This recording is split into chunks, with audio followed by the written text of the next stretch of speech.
174 even. Alright, so 174 today. I expect my average to be about 174 this week.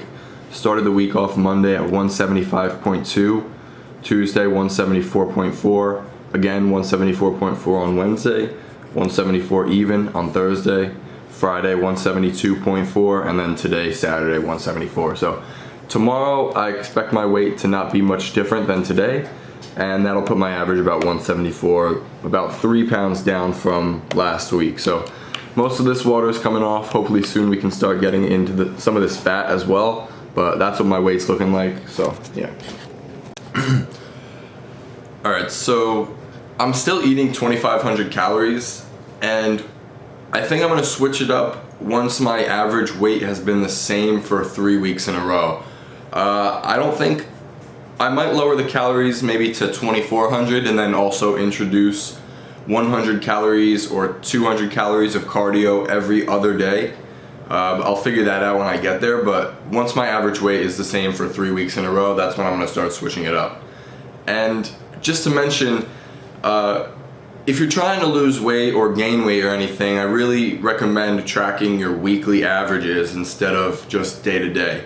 As you can see by my previous days, like my weight has fluctuated from 178 to 172 and then 175 the next day after that. So like day to day you're gonna get these fluctuations, but you need to be more focused on the bigger picture, and tracking your weekly average and making sure that you don't mess up week to week instead of day to day would keep you on track for the longer term. So that's why I do it this way. I highly recommend doing it this way as well. And yeah, it's just, you really need to think about the bigger picture instead of just day to day. But I'm gonna head to the store right now. I gotta get some food for today and as well as next week. But I'll show you what I get and I'll check back in with you later. So peace out.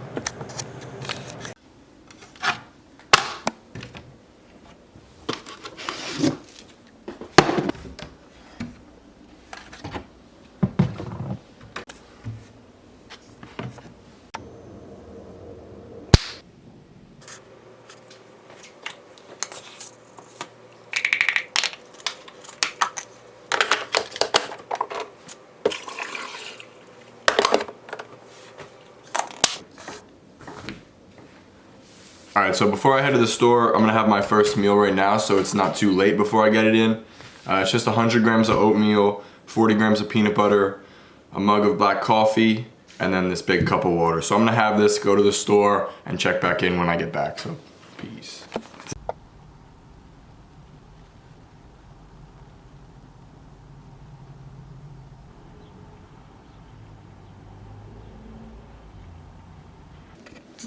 Alright, so I got this whole grain German dark wheat bread. I'm gonna use this for my breakfasts now once I finish the oatmeal. Got some more peanut butter when I need it. 5 pounds of chicken and then about 4 pounds of turkey. So I still have lentils, chickpeas, beans, and rice, so I didn't need to get any of those. But I just want to mention, first of all, whole grain bread is better than whole wheat. And also I got this because this one has the most grams of protein that I saw in any bread. It has 6 grams of protein, and it has probably more micronutrients than just plain oatmeal does, so that's why I got this. I'm gonna start using that in the mornings instead of the oatmeal. But that's what I got. I'm probably gonna cook up this chicken now. I have some chickpeas made, and then I'm gonna head to the gym. I'm gonna start doing upper body now.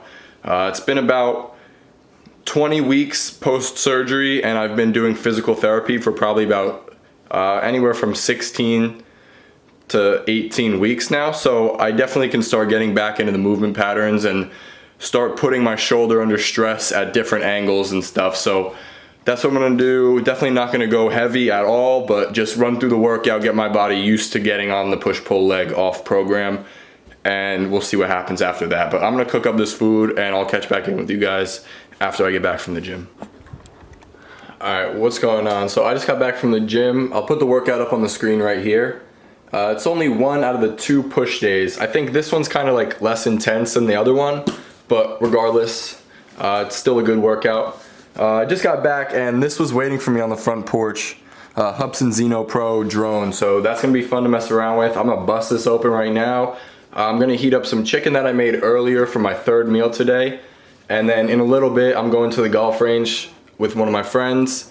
And like I mentioned in my last video, we are starting a golf channel.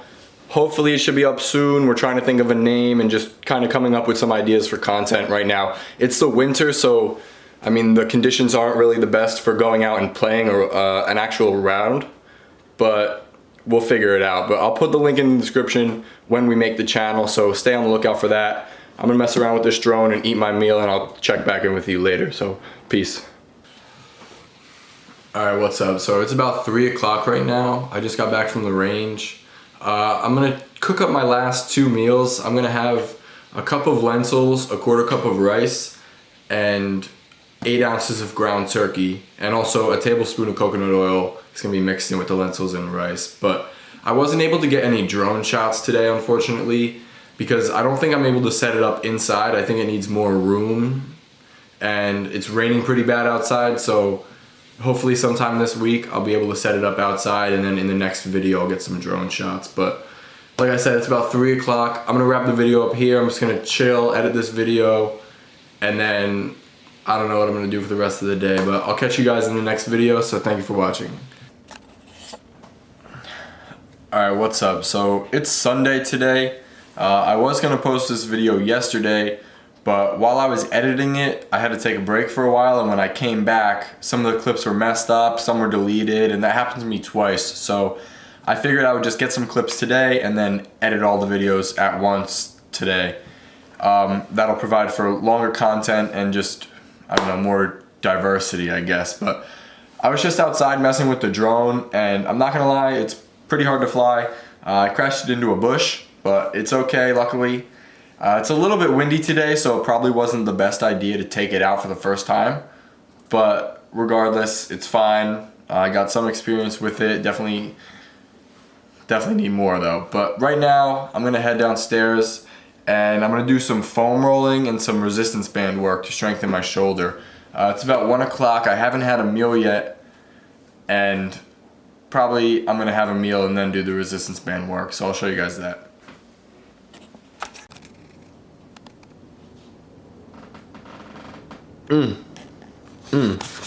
Alright, so this is gonna be my first meal.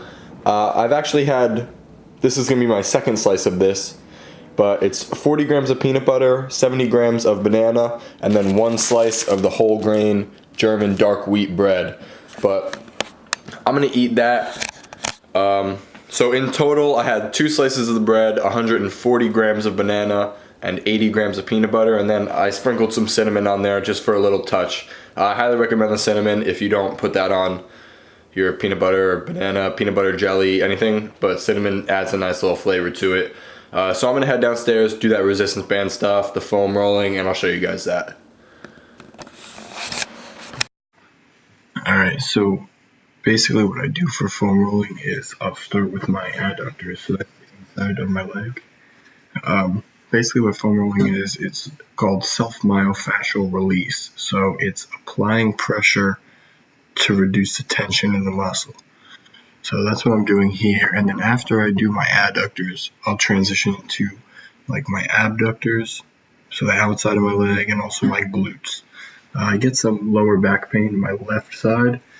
So it's from driving with my leg up. It tilts my pelvis, which compresses that bottom left part of my back. So foam rolling this area, like applying the tension or applying the pressure to reduce the tension, helps loosen up that area of my lower back, and it helps with that lower back pain.